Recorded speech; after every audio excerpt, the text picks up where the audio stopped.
They say that, high on a forgotten hill, there is an old gate, and behind it, a garden grows all on its own, yet it blooms as if someone cared for it every single day.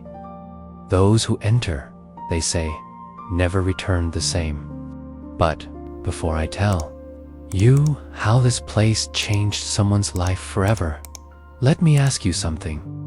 When was the last time you truly felt prosperous?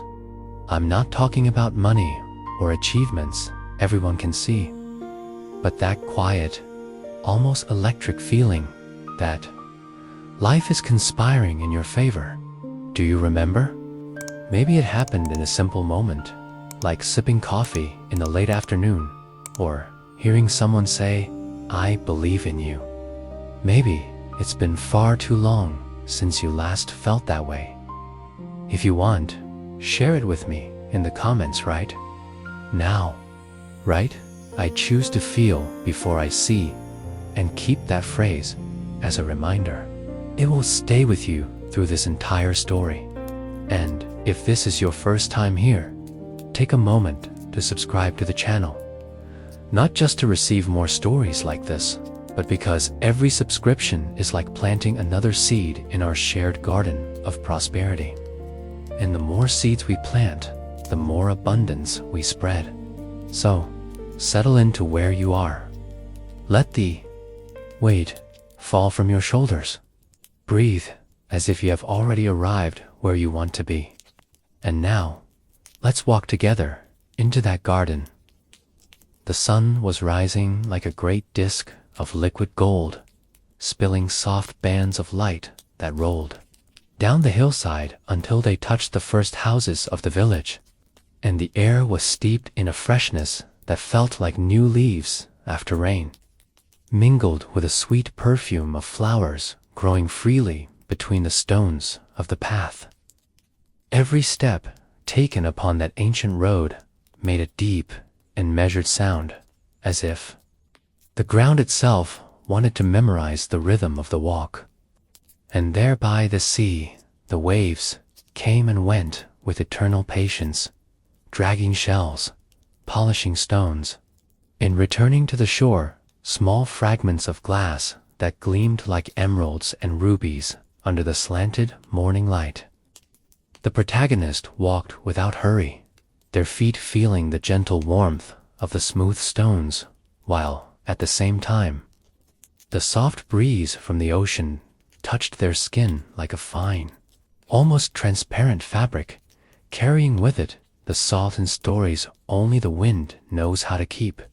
They carried on their face an expression of calm, not because everything was perfect, but because they had learned to live as if they were already inside the scene they had always dreamed of.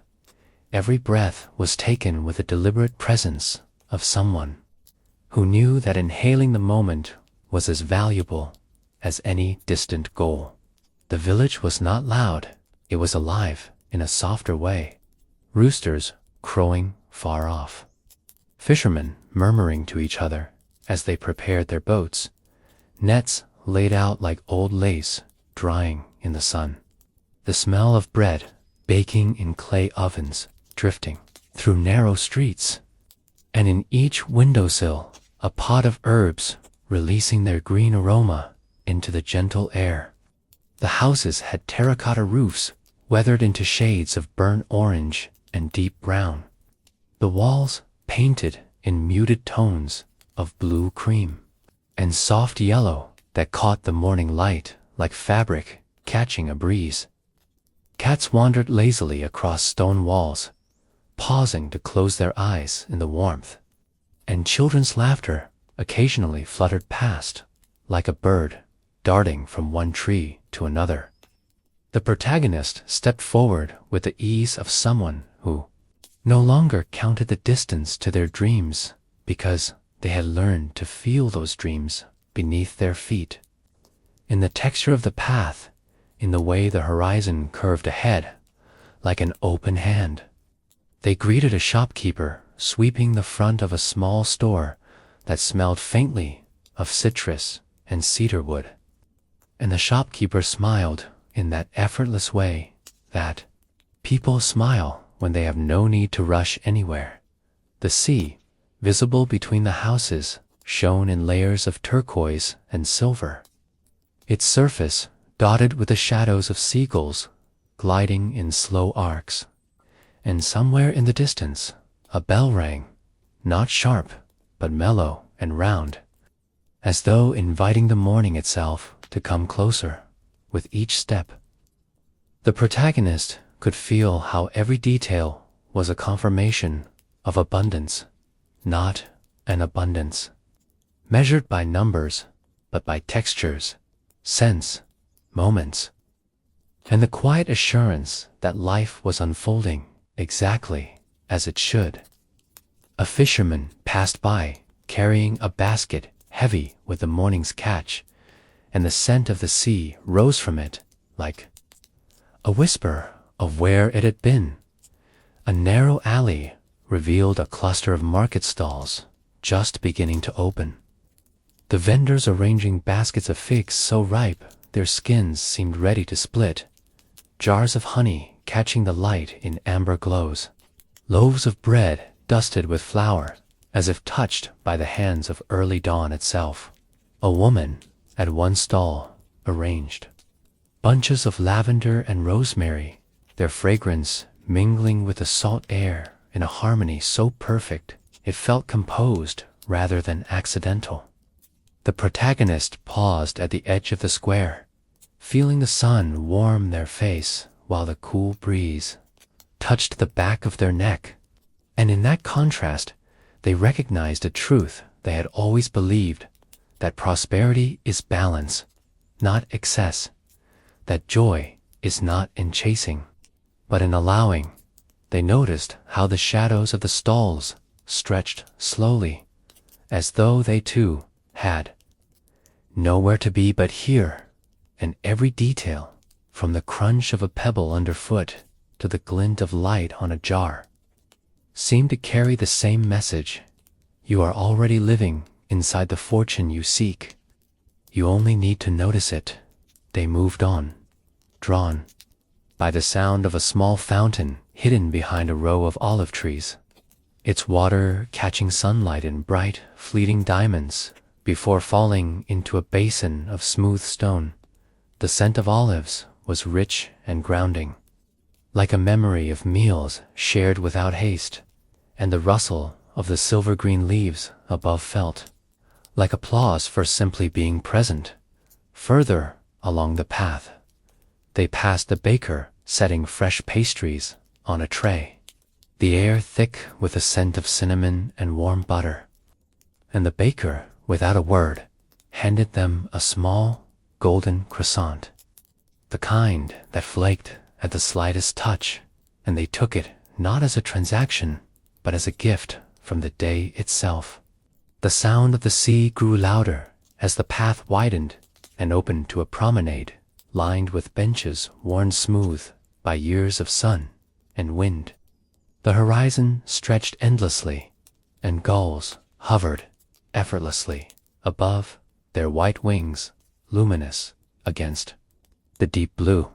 They sat for a moment, watching the way the sunlight danced on the water in shifting patterns of gold and silver, as if the ocean itself were scattering coins of light. And they thought of how many people rush through life, waiting for a single grand moment, never realizing that fortune is here, in this exact play of light, in the sound of waves meeting shore, in the taste of fresh bread. In the air, filling their lungs, they rose again, walking further toward the heart of the village, where the streets curved gently like lines drawn by a careful hand, each turn revealing something new, yet perfectly in place.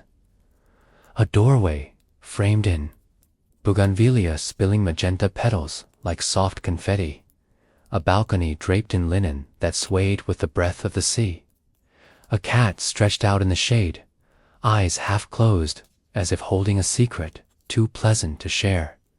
The protagonist's gaze softened, their steps steady, and it was clear that every move they made was already in alignment with a life they envisioned, because they had stopped asking when it would arrive, and had begun walking as though they were already there, and in truth, they were.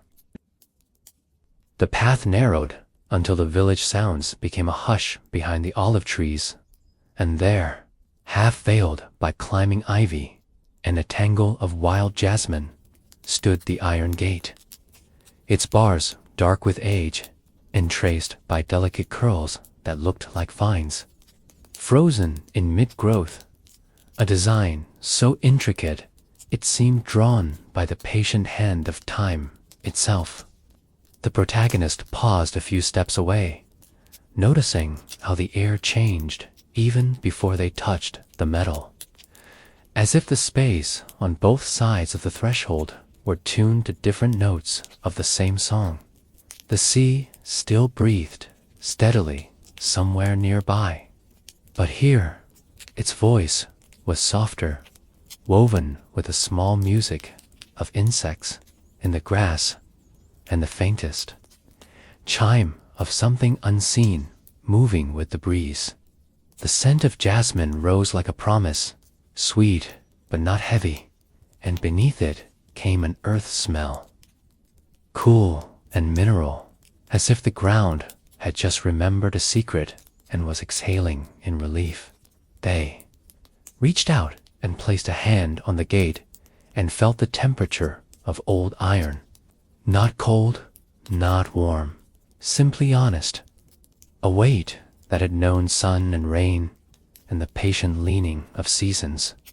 And as their fingers curled around the curve of a scrollwork leaf, a quiet thought crossed their mind like a boat crossing still water. I am allowed to enter where I already belong. The gate opened without a complaint, the hinges answering with a soft throat-clearing sound that made room rather than resistance. And the moment the opening widened, the air within the garden met the air without, like two friends recognizing each other after a long time. A hush fell, not silence, but a gentler arrangement of sound, and the protagonist stepped through and felt it, the first breath on the other side, a breath that seemed to meet them halfway, as if the garden itself were inhaling while they exhaled, and exhaling while they inhaled. A shared rhythm that aligned like two hands folding together. The path here was pale and fine, almost like sifted flour, and it curved with a confidence that did not need straight lines. Small stones lay along the edges like punctuation, and the plants nearest the entrance were not grand but welcoming. Tufts of thyme and low rosemary brushed their ankles with resinous fingers, releasing fragrance that rose in soft spirals above.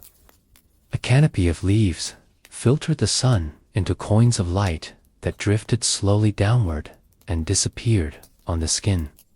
With a subtle warmth, the protagonist noticed how their shoulders lowered without effort, how the space behind the eyes cleared as if a window had been opened in a quiet room. The air danced with details, dew still clinging to the eyelids, of petals, a thread of spider silk catching a sun coin and turning it into a thin river, a small bird testing 3 notes before deciding on a 4th, and in each detail there was the same message spoken in different dialects. Feel first, see later, trust the warmth that rises before the proof. They walked, and with each step the garden answered with a barely audible sift of white sand. They passed a stone bowl where water gathered from an unseen source, its surface so calm it reflected not only the sky but the shape of the air around it. A single leaf floated there like a tiny boat, drifting without hurry toward the lip where water murmured over into a second basin. The sound was a boundary, turned into music, a reminder that transitions can be soft. And the protagonist felt a pull of gratitude, not for anything received, but for the privilege of being here, as everything received them. They brought a hand to their heart, not a gesture learned, but one remembered, then allowed a thank you to form without words. The thank you moved like warm tea through the chest, spreading until it reached the wrists and the throat and the back of the neck, and when they breathed again, the breath carried that warmth outward, invisible but certain. Ahead, an archway of woven branches framed a view deeper into the garden, and through it the path divided into three, one lined with white lilies that held the light like small lamps, one shaded by orange trees whose tiny blossoms released a perfume that felt like a door unlocking quietly, and one bordered by tall grasses that appeared to sway even when the air was still, as if answering a music the ear could not catch. The protagonist did not choose quickly. They stood and listened for the way their body changed in the presence of each path. The lily path cooled the forehead. The orange path brightened the center of the chest. The grass path softened the soles of the feet, and they smiled at the simple clarity of it. Abundance is the art of listening to what opens. They turned toward the oranges, and as they walked, the sunlight deepened to the color of late afternoon. Even though morning had only just arrived, time here folded like fabric, arranging itself to fit the mood rather than the clock. Small bees stitched themselves from blossom to blossom, humming a low thread that mended the air, and the protagonist found their thoughts knitting into something gentle, a sweater of calm pulled over the shoulders of the day. Gratitude before the harvest, gratitude for the soil before the seed breaks. Gratitude like water that feeds roots we have not yet seen. A wind moved then, not pushing, but escorting, and the leaves answered with a sound like 1,000 soft yeses. Underfoot, the pale path shone as if dusted with ground pearl, and the protagonist noticed a shimmer at the edge of sight. A narrow ribbon arching from one orange tree to another. Faint as breath on glass, they stopped and angled their head. And there it was, bridge almost invisible. No boards, no ropes. Only a delicate brightness connecting to points that desired to belong to one line. The bridge did not demand crossing. It offered alignment. Step when you are ready, it seemed to say, and readiness unfurled in them like a sail that finds wind.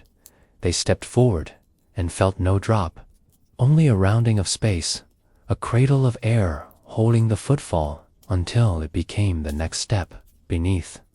The bridge, a shadow moved, not of something threatening, but of leaves and light trading places.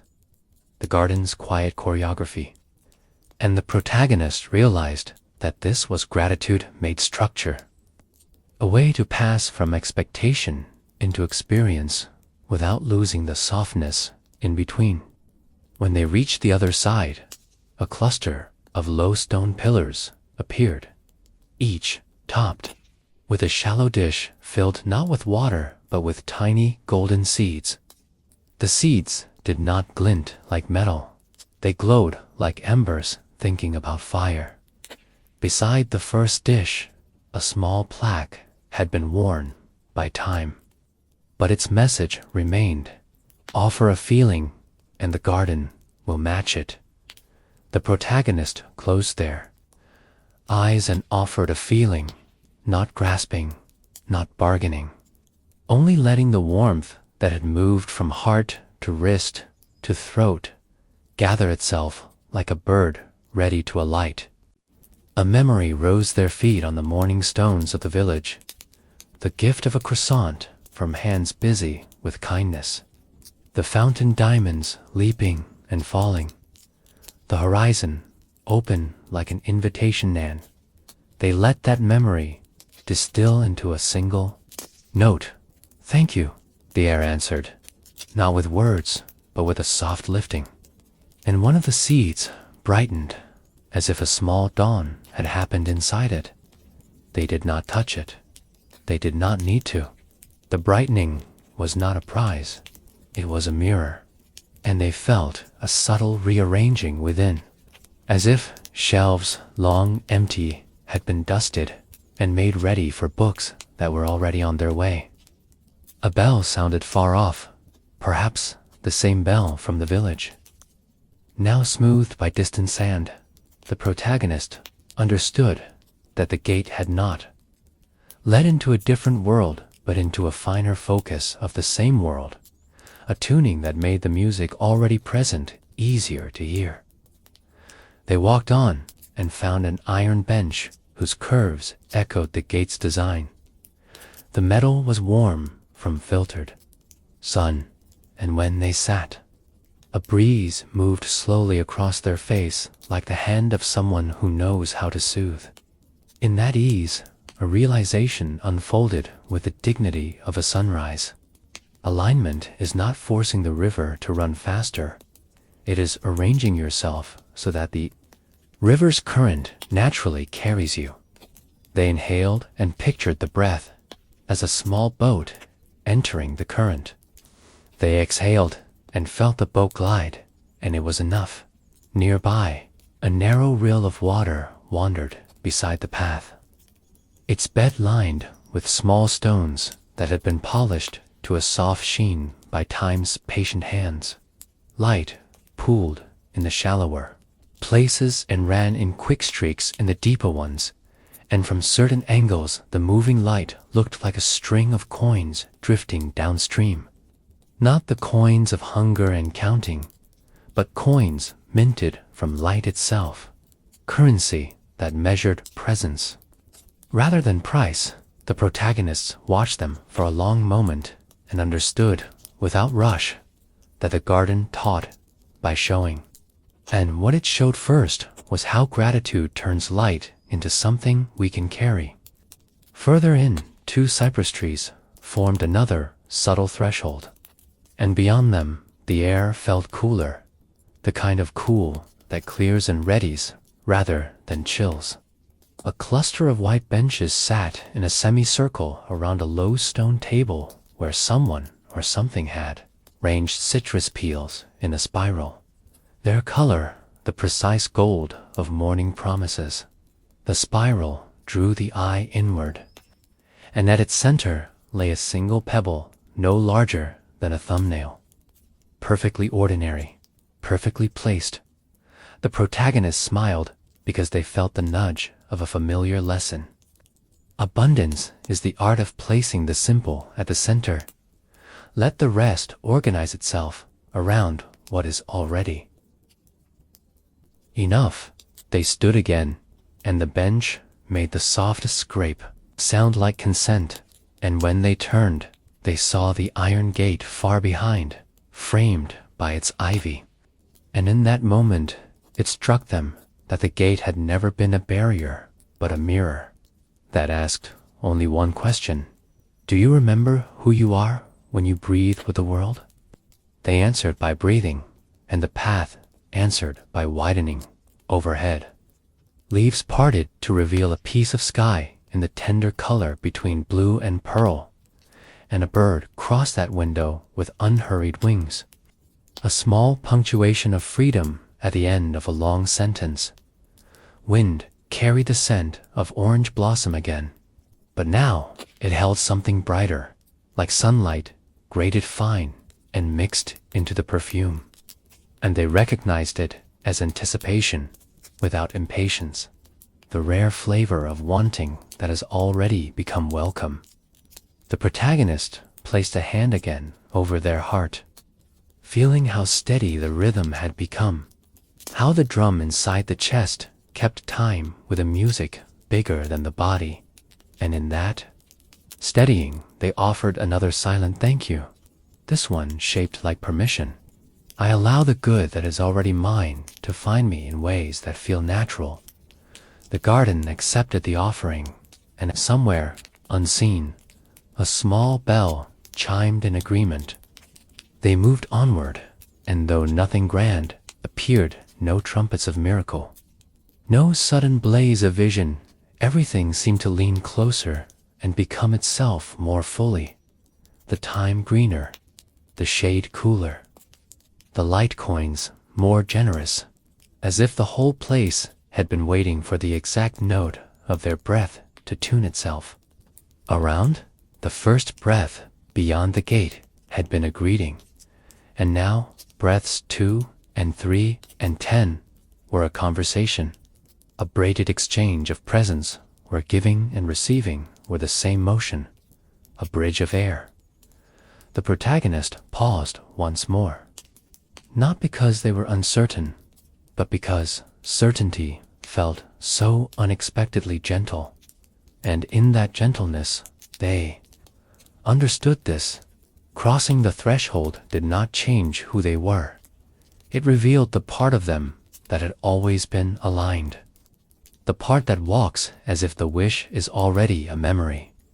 They smiled, and the garden seemed to smile back in sunlight, in leaf shadow, in the hush that holds all possible songs until the right one begins. The path curved gently, leading the protagonist into a section of the garden where the air felt different once again, as if every turn in this place retuned the atmosphere to a new frequency.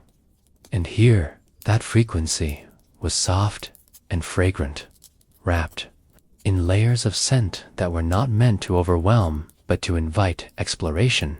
The light filtered through branches above, scattering into dapples that seemed to fall exactly where each flower grew, as if the sun itself had chosen to bless certain petals with its hand. Flowers bloomed in a variety the protagonist had never seen together before, each one holding itself open in its own way, some standing tall and stately, as if to greet the day formally, others leaning lazily over the path, as though curious to see who had come. Their colors were not simply red or blue or yellow. They were deep garnet that seemed to hum quietly, blues so cool they carried the memory of moonlight, yellows like the skin of fruit warmed for hours under the sun. The air was alive with these colors, as though each breath carried a thread of them into the body.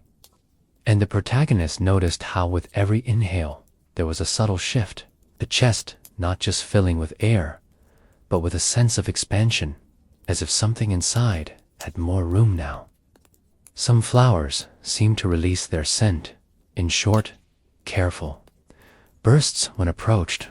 Others let it drift freely, weaving itself into the breeze. And with every fragrance there came a feeling, faint but distinct. One blossom near the path smelled of honey and wild herbs, and, upon breathing it in, a memory of sitting by a fire on a cold night unfurled inside the mind.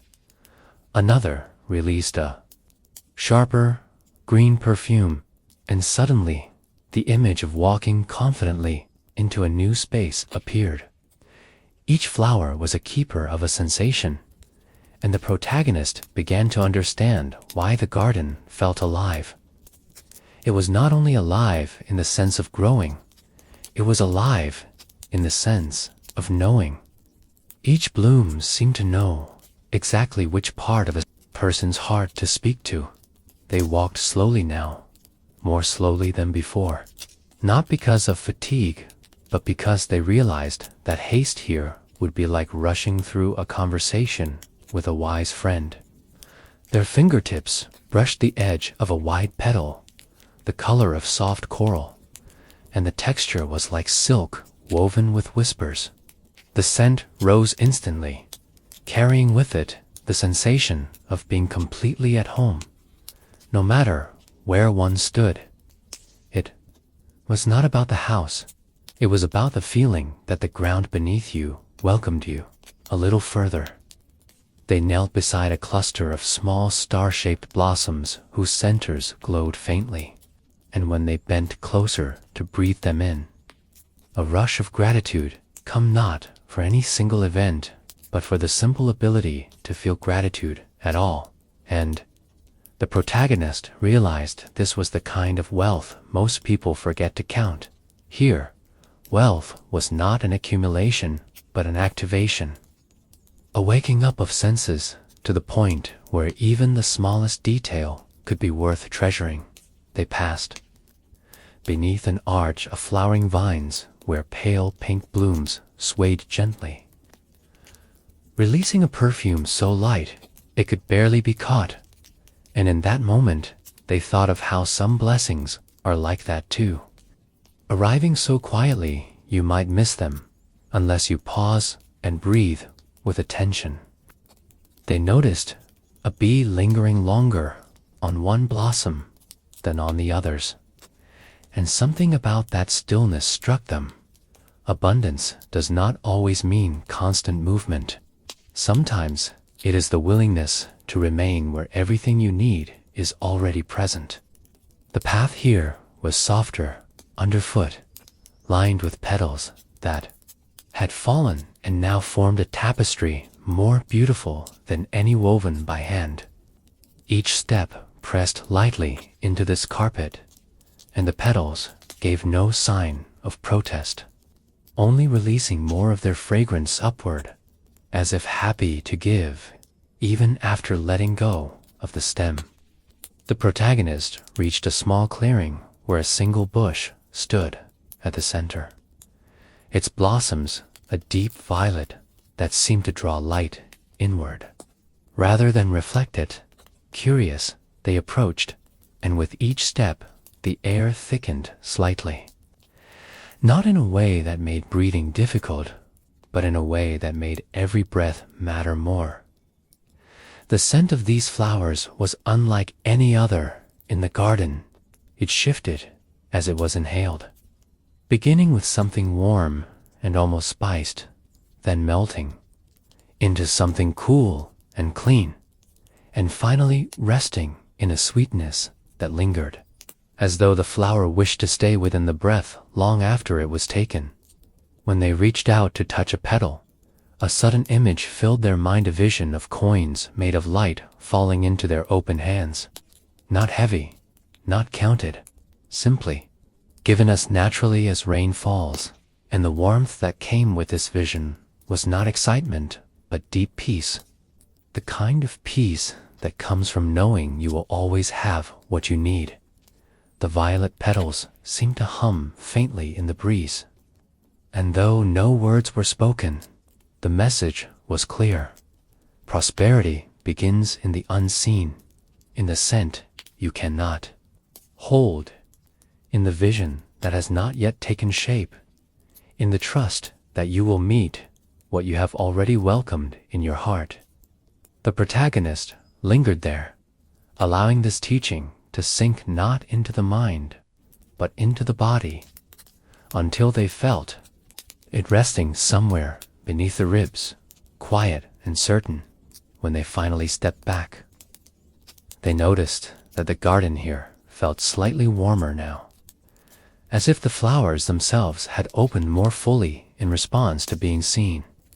A small bird landed on the violet bush, tilting its head toward the protagonist before dipping its beak into one of the blooms. And in that simple act was another reminder: take in what nourishes you without apology. The path ahead curved again, bordered now by tall stalks of golden blooms whose petals caught the light so that they seemed almost transparent. They swayed with the ease of dancers who know the music will not stop, and their scent was faint but persistent, like a memory that refuses to fade. As the protagonist walked between them, the sound of the breeze moving through the petals became a soft applause, and they felt as though the garden itself was acknowledging their willingness to listen, a willingness that had turned each flower from decoration into teacher. When the last of the golden blooms fell behind them, they glanced back once, and the whole section of the garden seemed to shimmer faintly. A reminder that what has shared its secret never truly disappears. It lives in you now, traveling with every breath, shaping how you see the world beyond this gate. They turned forward again, ready for whatever the next turn in the path would reveal. The scents still clinging to them like gentle companions, and with each step they understood more deeply that here, in the Garden of Fortune, every petal, every fragrance, every hue was a form of abundance already delivered, already theirs. The path ahead seemed to narrow for a moment, as if guiding the protagonist's focus toward what was coming. And then it opened into a clearing, bathed in a light unlike any they had seen in the garden so far. Here, the sun seemed to fall more slowly, each ray stretching out as though savoring the journey to the ground. And at the very center stood the tree, its trunk wide and textured with deep grooves that looked like rivers carved by centuries of time. The bark held a faint shimmer, not from moisture or sap, but from something within, as if the tree itself remembered sunlight from ages past and allowed it to seep out gently. The branches rose upward and then spread like generous arms, holding leaves of a green so luminous they seemed woven with threads of gold. Yet it was not the leaves that held the eye. It was what hung among them, small discs, each about the size of a coin, glowing softly, swaying with the breeze, yet never clinking together. The light they gave off was not harsh like metal catching the sun. It was warm, as though each coin held a piece of morning inside. The protagonist stepped closer, drawn by a feeling as much as by sight. The air here felt charged but calm, like the moment before a blessing is spoken aloud. And with every step, that calm sank deeper into their chest. As they reached the base of the tree, they noticed how the grass beneath it was a richer green, dotted with tiny white flowers that seemed to have grown only here. Each coin above caught the wind in a way that made it turn just enough to flash, not to dazzle, but to invite. And it occurred to the protagonist that this was how true abundance behaved, not screaming for attention, but quietly shining until you couldn't help but notice. They tilted their head upward and watched one coin in particular. Its surface seemed to ripple faintly, and in that shifting they saw an image, not of gold or wealth as the world measures it, but of themselves standing years from now in a place they loved, with a heart unburdened by fear of lack. The image faded, but the feeling it left remained. They reached up a hand without thinking, and the nearest branch bent toward them, not forced, not pulled, simply leaning in as if to meet them halfway. A coin brushed against their palm, and in that instant a warmth spread from the skin, up the arm, into the chest, and settled there like a gentle weight, the kind that makes you aware of your own heartbeat. They did not take the coin. They understood without words that the tree's gift was not to give away its light, but to remind you that you already carry your own. Stepping back, they noticed how the tree swayed slightly, though no breeze passed, and a soft rustling rose. From the coins, the sound delicate and rhythmic, like distant water over smooth stones. Each shift of sound seemed to whisper a phrase, not in language, but in meaning, be in alignment. And the unseen will appear gratitude before the proof. They moved slowly around the tree, tracing the curve of the trunk with their fingertips, feeling the cool strength in it, the way it stood, not in dominance, but in harmony with the clearing. Its roots, no doubt, spreading far beyond what could be seen, feeding from deep sources. The kind you never need to check because you know they are there. Near the base, half hidden among the roots, they found small fallen coins, but when they bent to pick one up, it dissolved into light before it touched their hand, sinking into the ground like rain, and they realized that not every gift is meant to be held. Some are meant to be absorbed quietly until they change you from within. They leaned against the trunk for a moment, closing their eyes, and in the darkness behind their lids, they saw more coins, but these were not hanging from branches. They were scattered through moments in their own life, moments they had overlooked, small kindnesses, unexpected opportunities, times when the right words came from a stranger, times when the right door opened without a knock.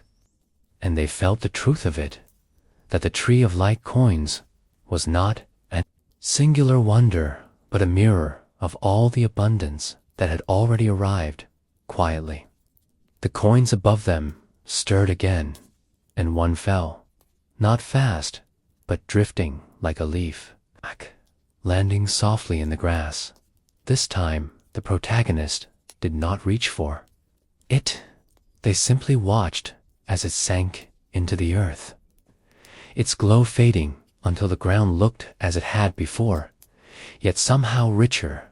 This, they understood, was how seeds of prosperity work, to release them without clinging.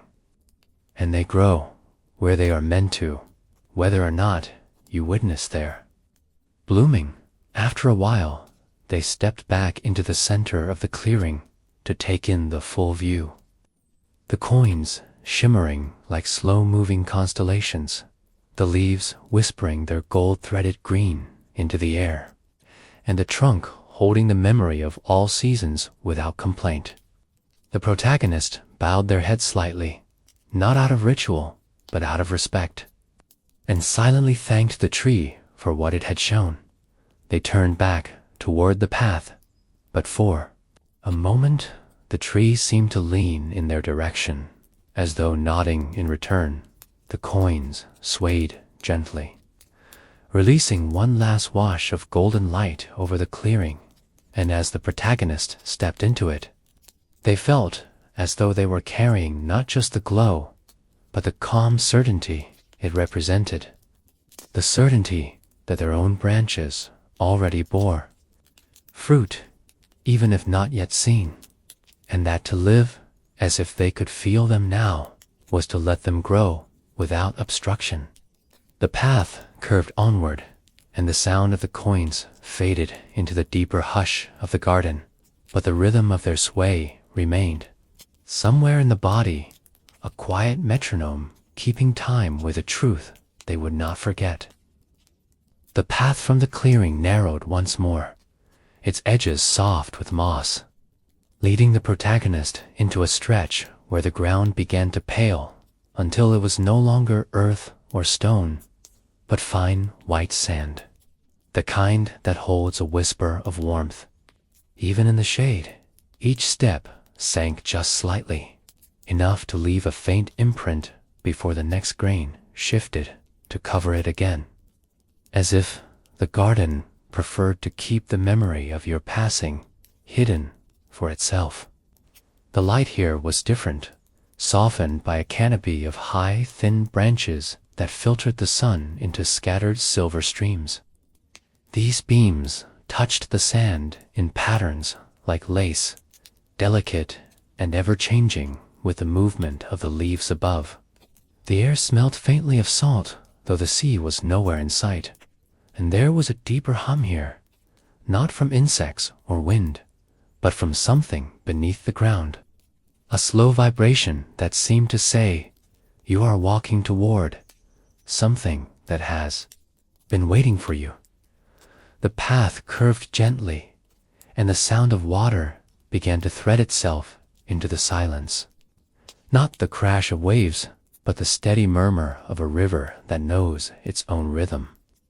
As the bend opened, the protagonist saw it a ribbon of water wide enough to invite crossing, but calm enough to mirror the sky perfectly.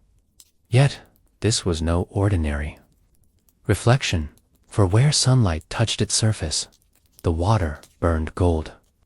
Not as if colored by leaves or silt, but as if the river itself carried molten light in its veins.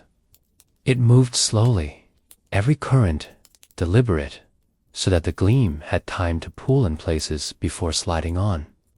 The air here felt charged in the same way as the clearing of the tree of light coins, but with a cooler edge, like gold that had been tempered. In the quiet, the protagonist stepped closer, the white sand giving way to smooth stones at the bank. Each stone worn flat by years of water passing over it, their surfaces warm to the touch. The water carried no scent, but seemed to release something into the Minda clarity. The way clear glass makes you aware of both sides at once. They knelt at the edge and trailed their fingertips through the golden current. The sensation was like silk moving under the skin. And in that instant, they felt a rush of bridges they had crossed without noticing. Opportunities taken without fear.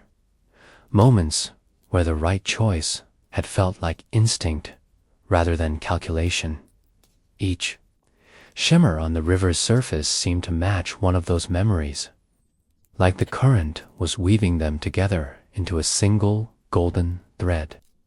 They realized then that this river was not a place to take from, but to align with. Prosperity was not in scooping the gold into your hands, but in letting its current run through you until you moved with it. They sat back on their heels and listened. The river's voice was steady, speaking without words. Walk as though the path beneath your feet is already paved with what you seek. The crossing will happen on its own. They followed the bank for a short way until a narrow bridge appeared, simple and low, its boards bleached pale by sun and smoothed by water mist. Each step onto the wood felt lighter than the last, as though the bridge was lifting some invisible weight with every pace. Halfway across, the protagonist paused, looking down into the current where the gold seemed brighter, more concentrated. They understood, without being told, that this was the point, where intention met flow, where the self met what the self desired, and they closed their eyes for a moment, breathing in the stillness until it matched the movement of the river. When they opened them again, the other side of the bridge seemed closer, though they had not moved. The remaining steps felt like the continuation of a decision already made. On the far bank, the path returned to white sand, curving gently away from the river, but carrying the sound of it in the air. The protagonist glanced back once, and in that backward look, the gold seemed to flare. As if acknowledging their passage, they smiled, knowing the river had given them something they could not carry in their hands, but would carry in their way of walking. Further along, the sand began to mix again with soil. The canopy above thickened, and the garden shifted its voice once more, preparing for what would come next. Yet the hum of the golden current lingered in the chest, a soft and steady reminder that flow is wealth, and that wealth travels best through open hands. The path after the river curved gently, as if the garden was guiding the protagonist toward an unseen edge. The light softened into that quiet gold of late afternoon, even though time here had no strict hours. The air was cooler now, but carried the warmth of everything that had come before the flowers, and their whispered secrets. The coins of light swaying in patient branches, the golden current moving without urgency. Each step felt steady, anchored not in the need to arrive, but in the pleasure of movement itself. The white sand gave way to familiar stone, and ahead, through the trees, the shape of the iron gate came slowly into view, framed once again by ivy and jasmine. Only now it seemed different, wider somehow, as if it had been waiting all along for this return. The protagonist paused a few steps away, breathing in the blend of fragrances that drifted from the garden. The scents carried not only through the air, but through the memory, each one tied to a lesson learned in silence.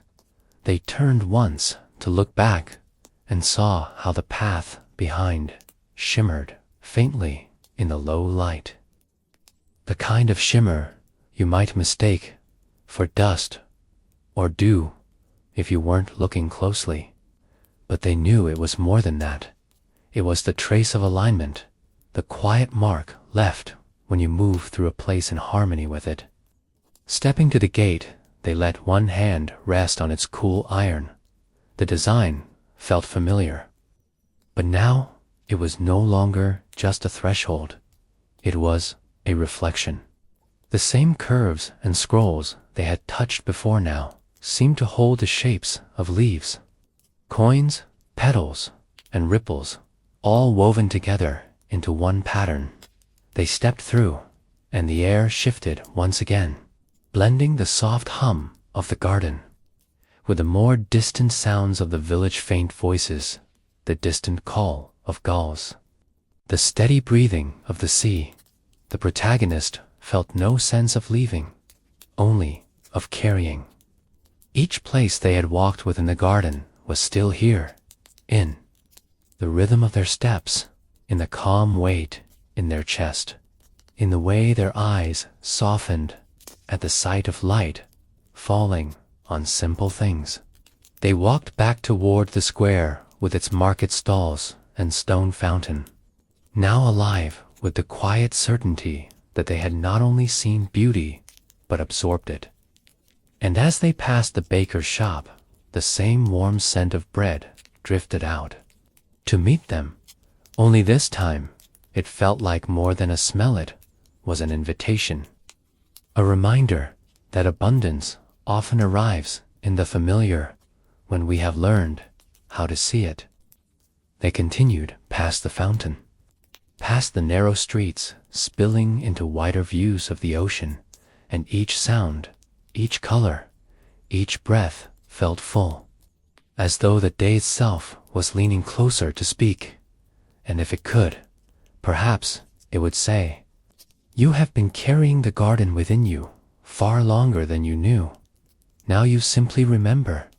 And so, the evening light softened into the color of calm seas. The narrator's voice returns to you now, where you are, maybe lying down, maybe listening with your eyes closed. I wonder, can you feel the weight of your own garden already? Not the one with gates and paths and rivers, but the one that grows quietly in your chest. The one that responds to gratitude the way flowers respond to sunlight. What would happen if, tomorrow morning, you woke and decided to walk through the world as if it were already blooming for you? How would you breathe? How would you look at the day? You can choose to try it, and you might notice that the more you walk that way, the more the world answers back, just as the garden did. Let yourself rest now in the certainty that alignment is not a chase, it is a remembering. Abundance is not a reward. It is a state of being that you can step into at any moment. You have seen the coins of light. You have heard the flower's secrets. You have crossed the golden river, and each of these lives in you now, as you breathe, silently repeating, "I am aligned with what I desire. I welcome abundance without resistance. I feel before I see. I trust before I know. I am already where I belong. Let each phrase drift through you like sunlight through leaves, filling spaces that once held doubt, replacing them with a quiet that feels like home. And if you are still awake, I invite you to tell me. Write in the comments, I'm still here, so I know you walked the garden with me until the very end. And if this story touched something in you, subscribe so you can walk with me again. Because each time you return, we plant another seed in this shared garden of fortune, and every seed makes it bloom brighter for all of us. Now, close your eyes a little deeper. Let the gate close gently behind you and rest, knowing that the path will always be there when you choose to return. If you're still awake, stay here with us. Open our special playlist now and keep listening to more sleep stories for mental reprogramming and prosperity. Listen to one, then another, until sleep gently arrives and carries you into the night. And if, by any chance, your eyes are still open, leave a comment with the words, I'm awake, so I'll know you stayed with me until the very end. I'd also love to know, what did you think of this story? Share your thoughts and let's talk in the comments. I'll see you in the next video. And until then, may your dreams be filled with light, abundance, and peace. Good night and sweet dreams.